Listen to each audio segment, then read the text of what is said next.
Ready. Good evening అందరికీ, media ఇక్కడికి వచ్చిన మీడియా అందరికీ థ్యాంక్ యూ సో మచ్. స్వామి గారి దర్శనంకి వచ్చినుండే. నాకు ప్రతి సినిమాకి సెంటిమెంట్, రిలీజ్కి ముందు ఒకసారి, రిలీజ్కి తర్వాత ఒకసారి వస్తుంటాయి. ఈసారి రిలీజ్కి ముందు కుదరలేదు, చాలా ప్రమోషన్స్ పరంగా అవ్వచ్చు అండ్ ఇక్కడ దర్శనం అరేంజ్మెంట్స్ కావచ్చు, అన్ని రకాలుగా కొంచెం కుదరలేదు. బట్ ఇక్కడికి వచ్చేదాకా ఎప్పుడు ట్రిప్ ఫినిష్ కాదు సినిమాది. బేసికల్లీ సినిమా టూర్ కానీ ప్రమోషన్స్ కానీ ఫినిష్ కాదు. బట్ సో హ్యాపీ, ఇప్పుడు కొంచెం ప్లెజెంట్గా ఉంది. And firstly thank you so much సినిమాని బిగినింగ్ నుండి సపోర్ట్ చేస్తున్న మీడియాకి, ఆడియన్స్కి, కొత్త సినిమాని ఆదరించిన వాళ్ళందరికీ. ఎందుకంటే డెఫినెట్లీ మేము అనుకున్న దానికంటే చాలా మంచి సపోర్ట్ దొరికింది, ఎంకరేజ్మెంట్ దొరికింది ఆడియన్స్ దగ్గర నుండి. This might end up being my career biggest collection అంటున్నారు. అండ్ కమర్షియల్ సినిమాతో వచ్చి మనము నెంబర్స్ చూపించడం వేరు, అసలు చాలా రిస్క్ చేసి ఒక ఎక్స్పెరిమెంట్ చేస్తాము, అది కమర్షియల్లీ ఇంత దూరం రావడం అనేది గ్రేట్ అచీవ్మెంట్ అనిపిస్తుంది. And thank you so much ఆడియన్స్కి, ఫస్ట్ ఆఫ్ ఆల్ ఎంకరేజ్ చేసిన వాళ్ళకి. And I want to talk about new audience who haven't seen film yet. Randi, it's a theatrical experience. Definitely extremely kotta content kavali anukunna vallaku matram this is the film, and it's a theatrical experience. And there are few things which happened for the film. Book My Show lo thousands of bots వచ్చేసి 8, 9, 10 and ratings ఉన్న కాడ sudden గా 1 ratings, thousands of ratings వచ్చినాయి. So 9.5, 9.6 ఉన్నది మెల్లమెల్లగా average పడతా ఉండే. But collections ఎక్కడ తగ్గలేకుండే. ఆ టైంలో కూడా సపోర్ట్ చేసినందుకు ఆడియన్స్ అందరికీ థ్యాంక్ యూ సో మచ్.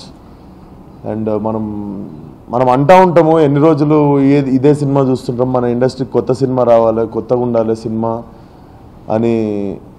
బేసిక్గా ఏ పవర్ లేని నేను, మా డైరెక్టర్, మా ప్రొడక్షన్ టీము, ఆల్మోస్ట్ అందరం, ఇన్ఫ్యాక్ట్ చూసుకుంటే మా టీం మొత్తంలో నేనే ఇంకొక 7-8 సినిమాలు చేసిన సీనియర్ అని చెప్పుకోవచ్చు. లిటరల్లీ మా ప్రొడ్యూసర్ కొత్త, మా డైరెక్టర్ కొత్త, అంటే చాందిని సీనియర్ అనుకోండి. సో అందరం కలిసి ఒక ఈజీ కమర్షియల్ సినిమా చేయొచ్చు, కానీ 6 సంవత్సరాలు ఒక ఛాలెంజ్ లెక్క తీసుకొని కొత్త సినిమా రావాలి తెలుగు సినిమాకి, తెలుగు ఇండస్ట్రీకి అని చెప్పి చేసిన ప్రయత్నం ఇది. సో మనం సపోర్ట్ చేయకపోయినా పర్లేదు, but don't find ways to ఇదే ఈ బాట్స్. నాకు తెలియదు ఎవరు చేస్తున్నారు మన వెనక, అండ్ నేను పట్టించుకోదలుచుకోలేదు, ఎందుకంటే నాకు అంత టైం లేదు. The only thing I can do is like keep trying new content and still make it commercial and still get good films to audience. And చూడని వాళ్ళు ఉంటే ప్లీజ్ చూడండి. అండ్ మా సినిమాకి కూడా ఒక 4 పెద్ద మనుషులు ఎవరన్నా వచ్చి చూసి మాట్లాడితే బాగుంటుంది. ఇది మన తెలుగు సినిమా, అండ్ డెఫినెట్లీ తెలుగులో ఇట్లాంటి సినిమా ఇంతకుముందు అయితే రాలేదని నేను ప్రౌడ్గా చెప్తాను. డెఫినెట్లీ ఈ సినిమాకి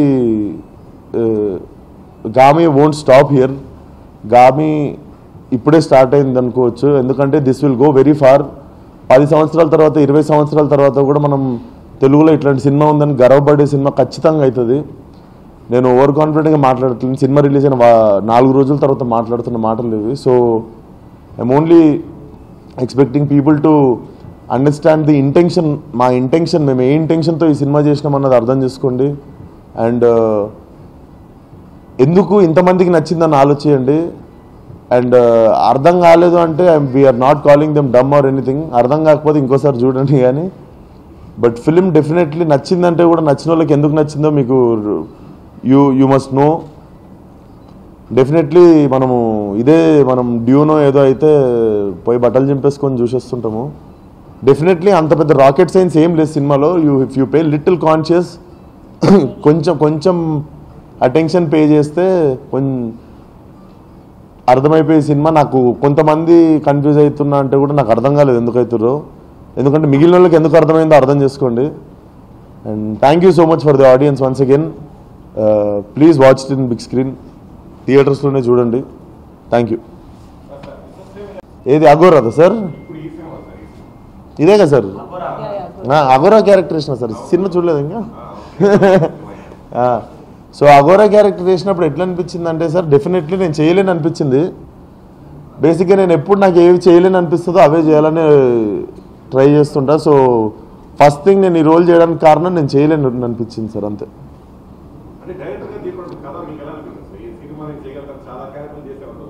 అవును సార్, కొత్తగా అనిపించింది సార్, చాలా కొత్తగా అనిపించింది. ఎంత కొత్తగా అనిపించింది అంటే నేను ఎప్పుడు ఇట్లాంటిది ఒక సినిమా ఉంటుందని ఊహించలేదు. సో అందుకే చేసినుండే సార్.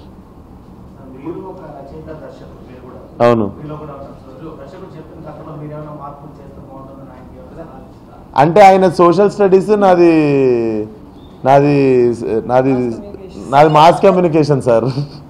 ఆయన సోషల్ స్టడీస్, నాది మాస్ కమ్యూనికేషన్. ఎంత ఎడ్యుకేషన్ ఉన్నా కూడా ఆయనకి ఇప్పుడు బేసిక్గా నేను ఐఏఎస్ చదివి ఎంబీబీఎస్ ఆయనకి కరెక్షన్స్ చెప్పలేను కదా, అక్కడ కొయ్యకి ఇక్కడ కొయ్యని. సో అదేవిధంగా నేను ఏం చెప్పడానికి ఛాన్స్ దొరకలేదు. Yes sir.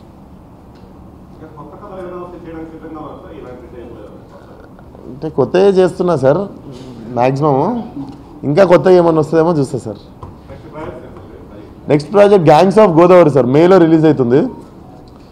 సో యా, అది కూడా డెఫినెట్లీ ఎంత మంచి కమర్షియల్ సినిమా అయినా కూడా డెఫినెట్లీ దాంట్లో కూడా చాలా కొత్తదనంతో, చాలా కొత్త పాయింట్తో వస్తున్నాము. సో డెఫినెట్లీ ఎంత మనసు జంపుకొనైనా కూడా ఒక ఫార్ములా సినిమా అయితే చేయదలుచుకోలేదు. Definitely trying to give good content to cinema. Yeah, అనిపించలేదు సార్ నాకు. ఇంకా 29 వస్తాయి ఈ నెల. ఇప్పుడు అవన్నీ 50 వచ్చినాక బాధపడాల్సినవి. ఇప్పుడు ఎందుకు సార్ బాధపడడం? ఇంకా మస్తు టైం ఉంది, మస్తు పాత్రలు చేయొచ్చు. అట్లీస్ట్ 40-50 సినిమాలనే వేస్తా వద్దన్నా కూడా. నేను చేయాలనుకుందా సార్, నేను చేయాలనుకుంది నా నెక్స్ట్ సినిమాలో చేస్తున్నా సార్. గ్యాంగ్స్ ఆఫ్ గోదావరి అని వస్తుంది. సో అదే నా డ్రీమ్ రోల్. అది ఇప్పుడు నెక్స్ట్ సినిమా రిలీజ్ అవుతుంది. Yes sir. 5.5 years ఉండడానికి రీజను బేసిక్గా సినిమా అంటే 5.5 years ఉండడానికి రీజన్ అంటే నాకు అట్లీస్ట్ అది మీరు డైరెక్టర్ని అడగాలి. అట్లీస్ట్ నేను వేరే సినిమాలు చేస్తుండే. మా అందరికంటే ఎక్కువ కష్టం డైరెక్టర్ 5.5 సంవత్సరాలు ఒక్క సినిమాతో ఉండడము. సో డెఫినెట్లీ మీరు ఆ క్వశ్చన్ డైరెక్టర్ని అడగాలి. ఎందుకంటే ఆ కృషి అంతా డైరెక్టర్దే. మేమందరం షేర్ చేసుకుంటున్నాం ఆయన సక్సెస్.